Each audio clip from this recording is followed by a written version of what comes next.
Oh, I didn't mean to start it, but okay. Hey, how's it going? I wasn't prepared to start. So, okay, here, look at signs. Please. If you wouldn't mind very much, because YouTube wants rules to be followed, and I hope I haven't missed anything. Okay, so I pulled two cards. One is from the Shaman's Dream Oracle deck. Would you stop glaring? Stop glaring at this deck. It didn't do anything to you. And I pulled the number 27 card. Heart Home.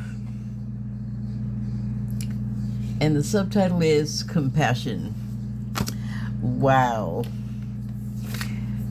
And 27 for the number of people like myself breaks down, or 2 and 7 is 9.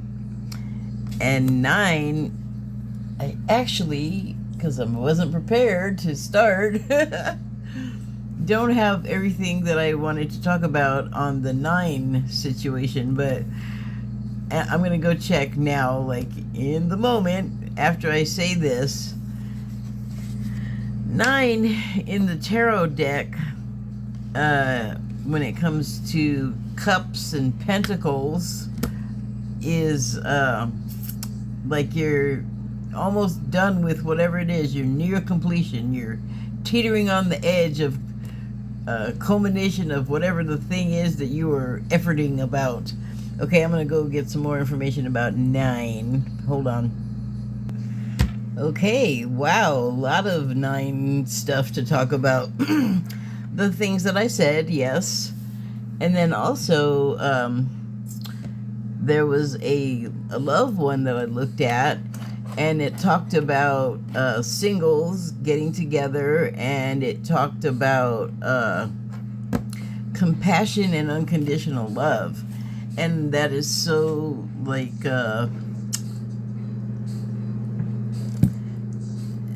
well, you don't know because you don't know what's happening on this side of the screen all the time, but the stuff that I've been watching, like teachings, I've been watching a lot of since Sunday. I don't know why, they're just all like the thing to watch lately for me.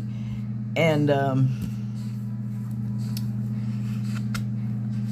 so there's like a couple of things about that. There is, like, in reality, a loneliness epidemic. They, being the media, they have been talking about it a lot, and I believe the government is well aware of it, and I'm not sure what they're planning to do about it as far as treatment for people, but at least they're aware of it. That's like really good, because the fact of it, that it exists, is not that great. And we're in a period right now where we're more apt to, you know, go on a judgment bender on people and just go nuts finding stuff wrong with people, but that is not helpful, especially if you're like one of the lonely hearts in the world. Like, you don't want to be treated like that, and really no one does, no matter what your heart's doing. No one responds well to not being treated well. It's just a fact of nature and life and the universe and everything else. So why don't we take more care in not doing it to each other? Because almost always the cause of the pain we're feeling is because of something one of us did to one of another of us. And that's kind of hard to reconcile to my way of thinking, because, and it's not just my way of thinking, I like discover this stuff. I am discovering it, some of it now, some of it is just like affirmation of what I already knew, but no one wants to be treated like poop, like, period. No one likes it. And if it's a kink, that's something completely else, okay? Get serious, will ya? So, And let me just get the cornball rolling and say what the world needs now is love, sweet love. It's true. That is why there's like all these like coronal mass emissions on the sun blasting us with gamma rays, because on those gamma rays, catching a ride, hitchhiking, piggybacking is all this like love energy being sent from many sources in the galaxy, galactic races, some people will know of. There's so many more out there than just the few that we're aware of and the few that have been allowed to come here. But wow, okay, I don't usually go too deep into this stuff, but let me just delve for a minute. There are like a lot of other races off planet. Like, it's so silly that we think that we're the only ones. And what are we, medieval? Like, come on, get a clue, get a science, come on. So the focus on this planet is, because it's such a mess and a ball of confusion and, you know, like everybody's mad at each other, and it's that we're here to do exactly what we're doing. Like the whole thing, everything that's going on, that's the plan. And if you don't have my way of thinking, you're like, bitch, what are you talking about? Who would want this? Well, when we're not here, we have a whole other state of mind. And I'm not even going to try to go into all of if you're not here business. I have talked about it on multiple occasions. Let me just put it briefly. Everyone here and the animals are here to perform a service for everyone else that is here. Like all of the stuff that happens, good stuff, bad stuff, God, you know, acts of God, stuff you have like basically no control over as an individual, pretty much.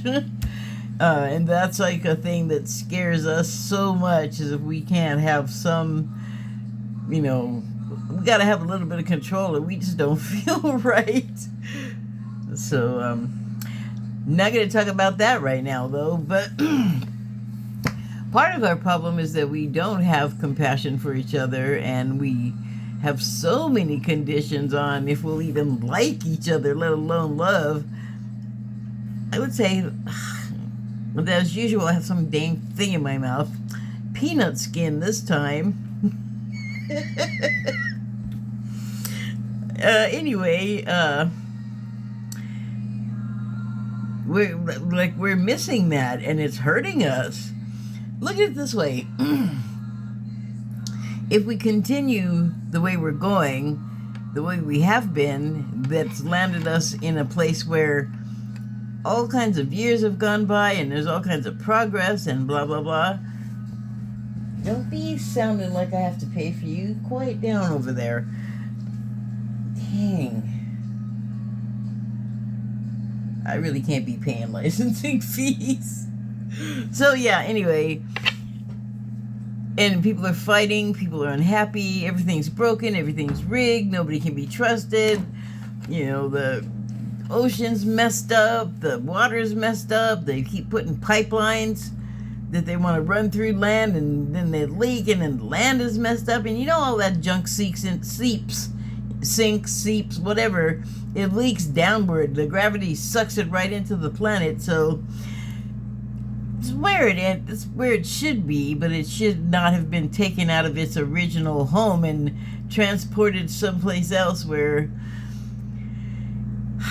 it's damaging to, like, the whole area's condition. The land gets messed up, the water, like, I just said all of this, but the people that live there need to consume that stuff, or live there, or farm it, or whatever. It's their home. They don't need this crap, toxic garbage just dumped in the middle of their lives.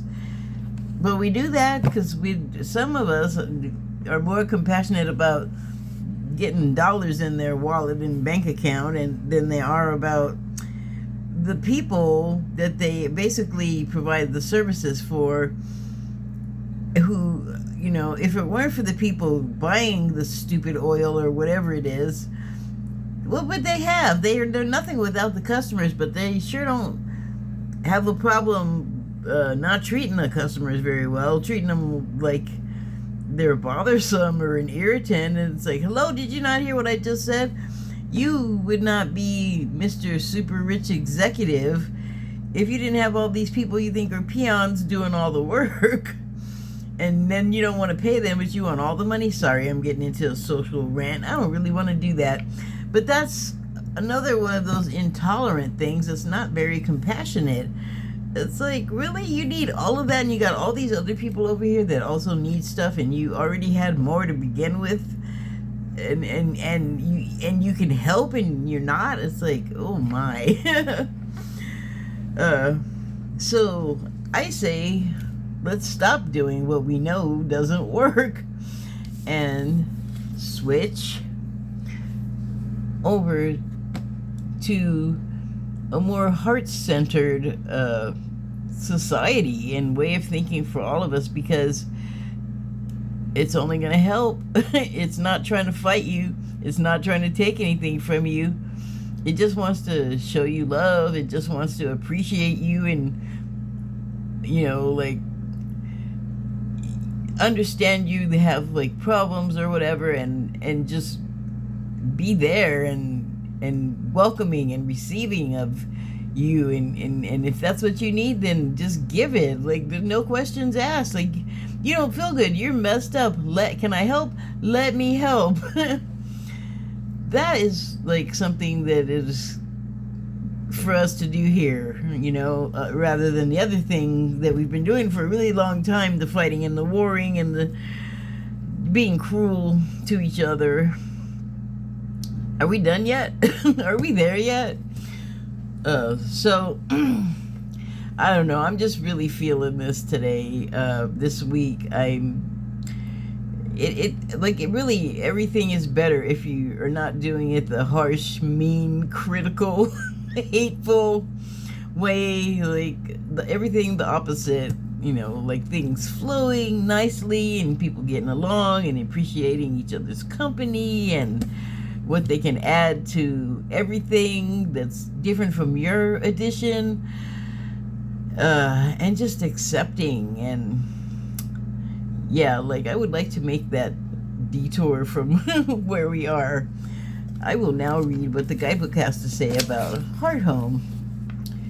Heart home. Love in its truest form. Compassion. When you begin to feel like you do not belong anywhere, it's time to make your way back to your heart home. This is your true home. You are being called back to the quiet place where your soul exists. Put everything on hold for a short while. You are being offered the experience of love in its purest form, unconditional and unbounded. This is not the love you must work hard to earn or work for or barter for. Unconditional and unbounded. I already read that. Drop into your heart space and rest there for a breath or two. Let's do that.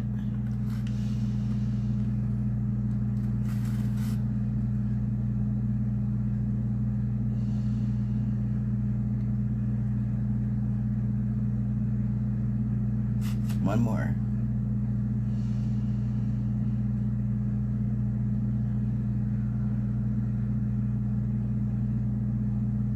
Well, I don't know if that did anything for you, but that opened up the top of my head and made my cheeks get hot. And I feel better. Not that I felt bad before, but I feel better. Breathing is good. Like, we don't really understand. And I had bad breathing habits. I was a panter, and I would just be holding my breath for no reason. I did that for years, and I don't know what the heck it was about. But anyway, back to stuff where you breathe and stuff opens up and it's better. Oh my God, my ears are so hot right now. Get out of here.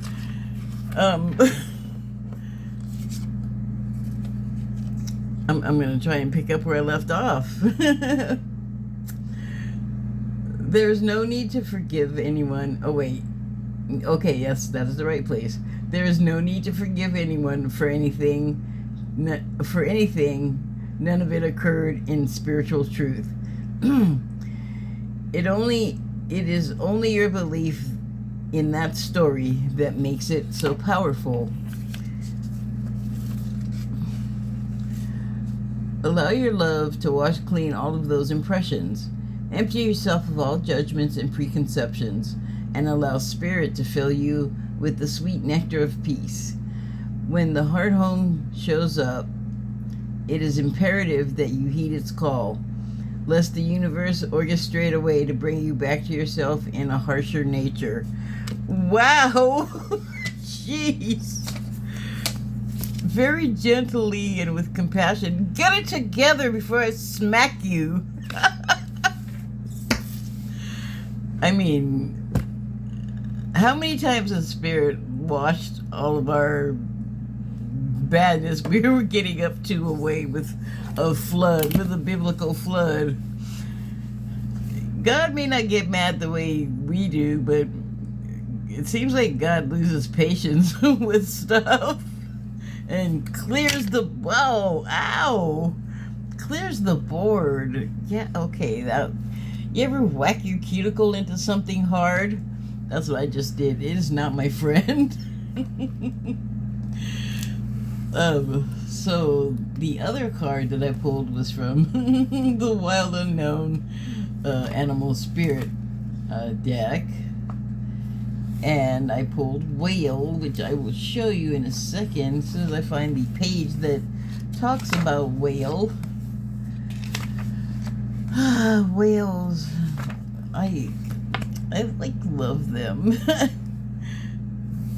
We do. They're so underappreciated. Like the things that I have learned about them from like spiritual channels and stuff like that, they were deposited here just like us, but they have a specific set of skills that we need, we humans, in this continuum we created of, let's go to the extreme of everything. So while we're extreming on one end of not compassion and love and not acceptance and not tolerance, can we pendulum back the other way and just kind of like get stuck in the love end for a while? Actually, it would be good if we could find a happy medium, because the swinging back and forth is kind of nauseating. But let's talk about the whale. So I'm looking at this, and here's what I'm thinking. They get this whale coming from this blackness, and that's like deep, I would think, because you see what's happening here with it going from dark and it gradually gets lighter, and then it goes to blue, and then it turns into yellow light. That's just like when you come up out of the water, like especially at the beach or in a lake or something like that, where like in a pool the light's all chlorine clear, and then the light can get all the way to the bottom, which is usually white, and then that's reflecting up. Like that's not the same as being in a wild place or like the ocean. That's, even if the lights are not on and it's daytime, it's still very well lit in those places.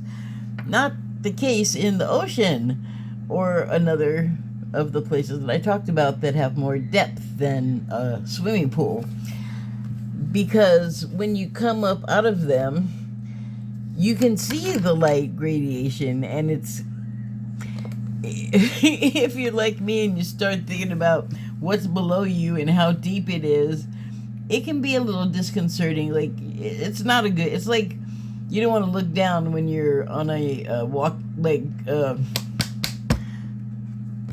walking balancing on an I-beam, like a construction worker in a very, very tall, like skyscraper. You don't want to look down, even if you're good, you know, like maybe don't tempt it. I don't know, like it just, why would you do it? Because Every show that has that, where somebody's on whatever it is up high and they're like, don't look down, and then the knucklehead looks down and it just wrecks them. Like they can't continue and they fall to their death, and it's like, don't look down. Don't you get it?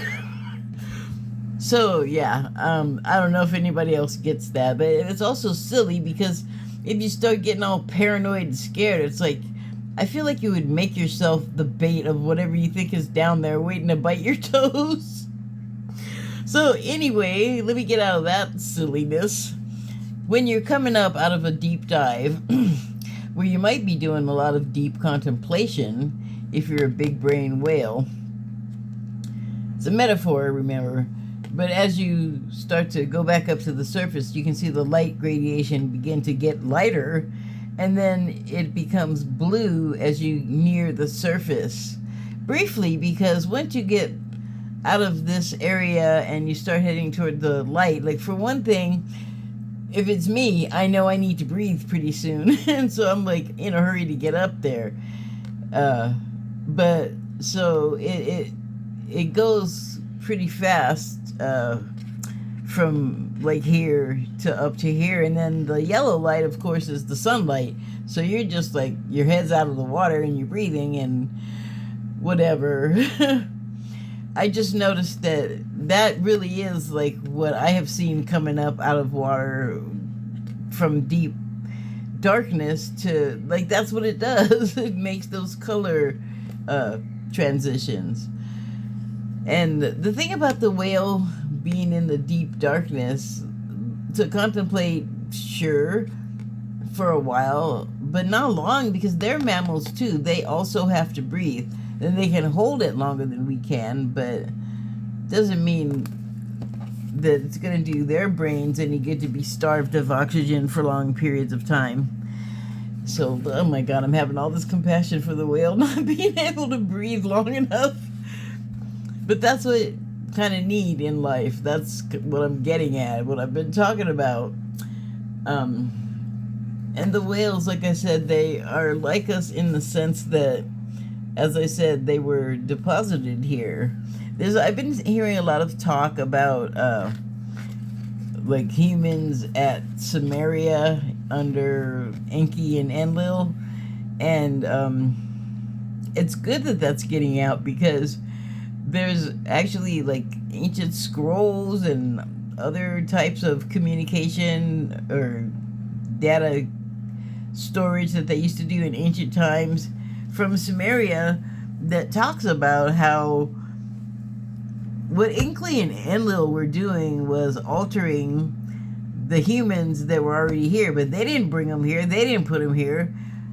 I don't know that I've ever heard spirits say precisely who did that. It may have been like Palladians, or I don't know. There's a lot of like founders and watchers and all kinds of stuff from way back in the ethers. So I'm just not sure like the ranking order or the concurrent order of what happened. But what I was able to find out, and this has been translated from Sumerian writings and probably other ancient societies too, because what has happened on this planet is things will happen simultaneously, all different places where they're not necessarily connected with each other, and so it's not something that's being shared, but rather the information gets shared to different areas. If that makes any sense. So why did I say all of that? I know there was a point. It had to do with whales. And the Sumerian stuff, and life being deposited here. Apparently there was some life already here, but like the humanity and the animals and the big sucking all of the oxygen out of the atmosphere of Earth story is humans right now, and animals by association. But so the whales have a certain set of skills, but they have a different intellect than we do. They are a different being than we are, but it's widely acknowledged that they're intelligent. And it's their part that they're playing in this matrix simulation, whatever you want to call it, is, and to be an object lesson for us to feel compassion for when they get nailed by a Navy ship or lose direction because of either magnetic poles jumping around and screwing up their sense of direction, or stuff in the water like parasites, some kind of parasites that were attacking these certain species of whales. Oh, where was this? Well, it looked like the other beaching that they do when they get off course, but this actually was illness. And it was a certain kind of whale. Like, it wasn't this. It was a name that I haven't even heard that often. So it sounds rare, and God, I hope they were able to recover or something, because we don't need to lose any more rare species. But they also can communicate with us, and then some of us are like aware psychically or telepathically. They can do this, or they can hear the animals speaking to them, or something along those lines. And we may not know it or know what we're feeling when it's happening to us, but they're constantly communicating with us. I think like every single thing on this world is constantly emitting some type of information, and stuff that we think are inert and dead, like rocks and pieces of wood, is not the case, really. I'm not going to go into all of that, but just please take me at my word in this.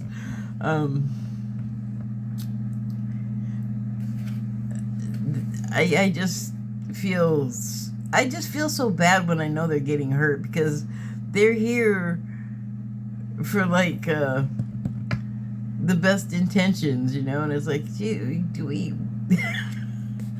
we got a lot on our plate to clean up. And one thing I would have to say for sure is we owe animals some kind of debt of apology or something, because we just, it's like treating like a child as if they're dumb and don't understand anything, when they might not know all of the facts about everything, but most kids pick up on a lot and understand a lot more than we give them any credit for. Same is true with animals. If you pay attention, like, I can talk to mine and ask him to do stuff. He won't always do it, but a lot of times he will. And I know that he understands English. I mean, him and other animals, dogs, cats, you can talk to them. They understand. You can see it on YouTube. My God, why am I, like, ranting? If you want to know about it, look on YouTube or TikTok or whatever your favorite channel thing is. What the heck was I talking about? I lost my place. Oh, that animals are smart and we don't give them credit. So, like, even if we can't hear them, they're transmitting information, and we are passively receiving it. And it's good stuff. Like, we should open up and hear more of what the whales are saying than, like, Ted Cruz. Let me read what the book says about whale. It says, desire to delve deeper, profound peace, ancient wisdom. The whale represents profound emotional health and stability. Whale personalities are not afraid of emotional expression or traversing difficult terrain, as they have resources. As they have overcome many challenges in their lives. These experiences have enriched them, given them stability, strength, and a depth that is rare. Whale energy is usually linked to the feminine forces of compassion and communication. Now, see, I didn't realize they were going to start talking about communication, but what was I just saying? They're talking to us. And also, women, we are talking. It's also a fact of nature. Whale energy is usually linked to the feminine forces of compassion and communication. We can depend on whale personalities when all else seems lost, and trust them to be a beacon in our darkest hour. I'm just going to leave it at that. When in balance, calm, steady, deeply compassionate. When out of balance, heavy, slips into old story.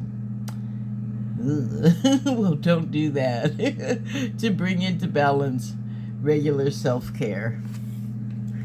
Well, if I were a whale, I'd say I'm feeling pretty good because I've been hitting the self-care hard lately.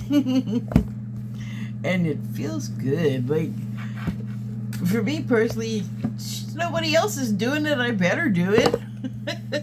Like, I've been missing out all this time. I don't know, like, maybe I was waiting for someone else to do it, but, you know, at that point, I did not even understand. Like the breathing, I didn't understand what the breathing was until I just kept doing it and kept at it and didn't stop after 3 breaths. And just like anything else that is a new to you, a new procedure, a new routine, it takes a minute to get it, you know, and some of us get stuff immediately. I get stuff immediately sometimes. Other times it takes me forever to get it. Not going to go into all of the whys of why that could be another time, perhaps. But I feel like the whales and the heart home, there's something about all of those things, about the having the compassion and the unconditional love, that, like I said, our society could incorporate a whole lot more, but that means we have to do it. So I don't know about you, but I'm soon going to be moving into the forgiveness phase. And doesn't mean I'm going to stop the other phases, it's just adding to it. But the forgiveness phase is kind of like the whipped cream and the cherry, because if you can forgive another person for something that has hurt you, that is amazing. And it also, it helps if you can forgive yourself too. I think it adds more power to the former, if you can work the latter. Both forgivenesses are good. Together, even better. That is about it. Yeah, that's good enough. Thank you and good night.